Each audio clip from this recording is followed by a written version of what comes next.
اچھا ڈاکٹر صاحب یہ بتائیں کہ احرام کہاں سے باندھا جائے؟ گھر سے باندھا جائے، ایئرپورٹ سے باندھا جائے، یا جہاز کے اندر باندھا جائے، یا جدہ ایئرپورٹ پہنچنے کے بعد باندھا جائے؟ دیکھیں اس کو ہم تھوڑا سا اچھے طریقے سے سمجھنے کی کوشش کریں گے کہ ایک خاص پوزیشن ہے جس سے آگے آپ بغیر احرام کے نہیں جا سکتے. صحیح. اس کو کہتے ہیں میقات. تو اب پاکستان سے جو بندہ جاتا ہے تو وہ میقات سے پہلے اس پر لازم ہے کہ وہ احرام باندھنے کا. اور یہ بیت اللہ کی حرمت کا تقاضا یہ ہے کہ جب آپ بیت اللہ کی نیت سے جا رہے ہیں تو ایک خاص پوزیشن سے آگے آپ اس طریقے سے نہیں جا سکتے. ٹھیک ہے. تو وہ احرام کے بغیر نہیں جا سکتے. تو اس کے لیے آپ کے پاس سارے آپشنز ہیں، صرف آپ نے وہ جگہ کراس نہیں کرنی. اب مثال کے طور پہ جدہ ہے، جدہ میقات کے اندر ہے، تو آپ جدہ تک انتظار نہیں کر سکتے کہ آپ جدہ ایئرپورٹ پہ جا کے احرام باندھیں. اس سے پہلے آپ نے احرام باندھا ہے، اور جب جہاز احرام میقات کے اوپر سے گزر رہا ہوتا ہے تو اس وقت ایک اناؤنسمنٹ کر دی جاتی ہے کہ اب ہم میقات کے قریب سے گزر رہے ہیں تو آپ لوگ احرام باندھ لیں. تو اس سے آگے آپ نہیں گزر سکتے. اب اس سے پہلے آپ کے پاس بہت سارے آپشنز ہیں، اور دیکھیں اس میں فقہاء کہتے ہیں کہ سب سے افضل یہ ہے کہ گھر سے باندھ دیے جائیں. حدیث میں آتا ہے، حضرت عبداللہ بن عباس رضی اللہ عنہ کی روایت ہے، وہ اتم الحج والعمرۃ للہ، یا شاید ابن عمر رضی اللہ عنہ کی روایت ہے کہ حج اور عمرہ کو پورا کرو. تو وہ کہتے ہیں پورے کرنے میں یہ بھی داخل ہیں کہ جتنا دور سے آپ احرام باندھ سکتے ہیں تو آپ اس سے احرام باندھیں. گھر سے باندھ سکتے ہیں تو وہ زیادہ افضل ہے. لیکن اس میں یہ مسئلہ ہوتا ہے کہ جب آپ گھر سے احرام باندھتے ہیں، اب آپ چلے گئے ایئرپورٹ پہ، پتہ چلا کہ جہاز کینسل ہو گیا، اب آپ فلائٹ کینسل ہو گئی. اب فلائٹ کینسل ہونے کے بعد اگر آپ کو واپس آنا پڑ جائے تو آپ احرام کی حالت میں. ادھر اگر آپ نے 5 گھنٹے انتظار کرنا ہے تو آپ احرام کی حالت میں.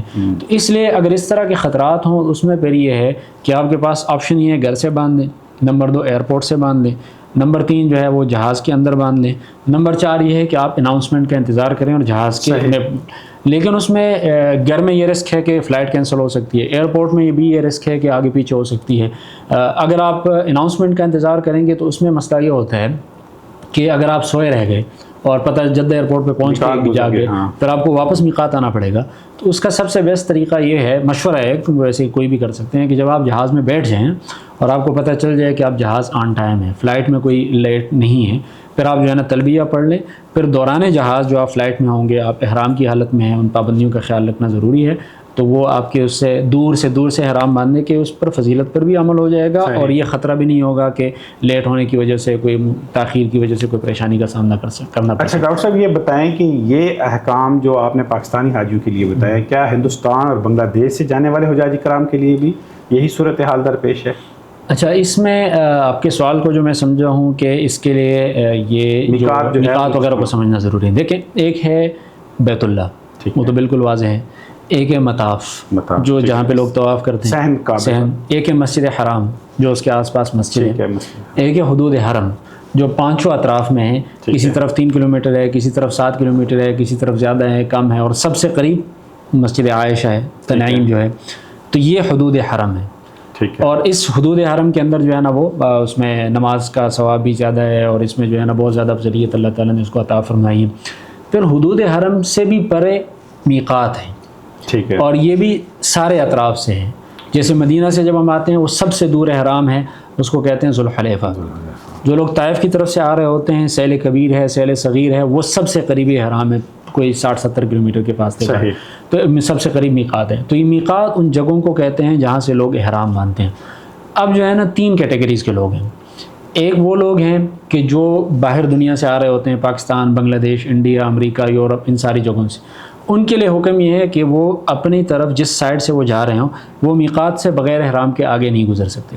مثال کے طور پہ جو مدینہ سے آئے گا تو ذوالحلیفہ جس کو ابیار علی کہتے ہیں، اس سے آگے آپ بغیر میقات کے نہیں جا سکتے.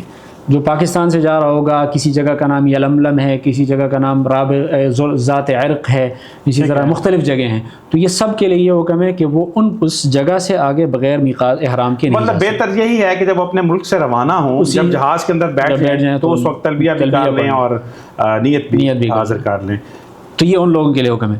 پھر جو لوگ میقات کے اندر رہتے ہیں، جیسے جدہ کے جو لوگ ہیں وہ میقات کے اندر ہیں، ٹھیک ہے، وہ لوگ جب عمرے پہ جائیں گے تو وہ حدود حرم سے پہلے کسی بھی جگہ احرام باندھ سکتے ہیں، اپنے گھر سے بھی باندھ سکتے ہیں. تھوڑا سا آگے کے اندر والے جو ہیں حدود حرم سے پہلے احرام باندھیں گے. جو حدود حرم کے اندر ہیں، جیسے کوئی بندہ ہے وہ حرم کی حدود کے اندر رہتا ہے، یا وہ اس نے جا کے ایک عمرہ کر لیا، اب اس نے دوسرا عمرہ کرنا ہے، تو وہ حرم کی حدود کے اندر سے احرام نہیں باندھ سکتا. وہ حرم کی حدود میں کسی بھی جگہ سے باہر نکلے گا چاہے وہ تنعیم کی طرف سے نکل جائے، چاہے وہ جعرانہ کی طرف سے نکل جائے، چاہے وہ کسی اور جگہ سے نکل جائے، جو حدود حرم ہے وہاں پہ سائنس وغیرہ سائن بورڈ اس کے لگے ہوئے ہیں، کسی بھی طرف سے نکل کر، یا مثال کے طور پہ شمیسیہ جو ہے جہاں پہ صلح حدیبیہ ہوا تھا اس جگہ سے کسی بھی طرف سے آپ نکل کے باہر احرام باندھ کے واپس آ سکتے ہیں. تو یہ 3 کیٹیگریز کے لوگ ہیں جو تینوں کا حکم مختلف ہے ایک دوسرے سے.